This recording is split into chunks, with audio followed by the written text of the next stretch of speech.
Ito ay paulanan muna natin para titingnan natin kung maganda pa talaga tong pintura na mamahalin.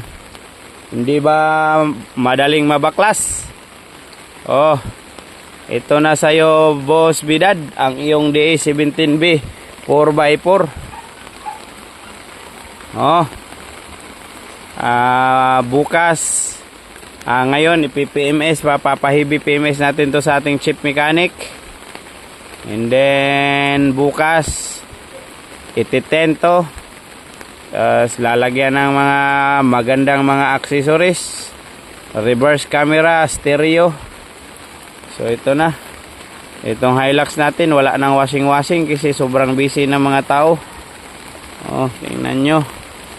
Oh, napakahugaw daw ng ating shop. Sige lang, baka magulantang kayo sa ating bagong yarda na dadating. So abangan nyo ang team dyan sa North Luzon. Sa lahat ng magpapaayos at magpapakonvert, makikita nyo yung conversion namin, diretso na.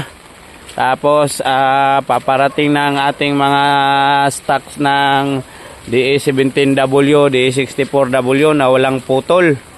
So from Japan, buo na talaga. Ito, ganito na.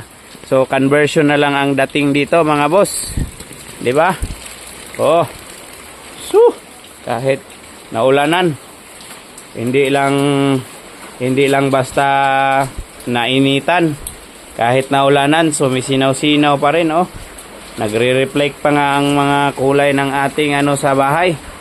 Oh, tingnan nyo mga boss ng mabuti, umuulan pa yan, klaradong klarado sa ating napakagandang camera. Kahit anong natin, super kinis pa rin kahit naulanan na yan. Ha? Kung pintura man lang ang labanan, o di anuhin ako kayo, ha? So suportahan ko na kayo, yung lahat ng mga bashers dyan na gustong makipag-compete talaga sa ating mga gawa. Wala namang sinasabi, puro lang naman paganda ng pagdating sa tumiturok ang kanilang build. Puro pang bas. Oh, gusto nyo ipa-promote ko pa yung mga nyo, o lahat ng mga taga Mindanao, doon na kayo bumili sa kanila. Wala akong pakialam kung kayo doon. O, napakaganda ng build nila talaga. Kasi nagagalit sila pag nagbablog tayo ng mga naka-skeleton pa. At saka kiniklaim nila lahat na sa kanila ang una. O paano ba yan? Kung may client pala na magre-request sa atin ng ganyan ang itsura, bawal tayong gumawa kasi sila ang nakauna. Oh, di ba? Paano yan? You have an intellectual property rights of your mga boss. So parehistro muna kayo sa IP Philippines. Baka gusto nyong turuan ko pa kayo, baka iparehistro ko tong mga gawa namin, kawawa kayo. So yun lang mga boss, real talk lang to, trash talk to, para maganda yung pagka-build ninyo. Hindi na uniform tayo lahat,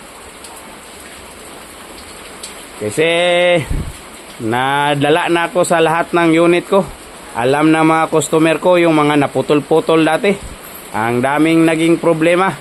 Kaya kung kayo magpaputol ng rack-in, bahala na kayo.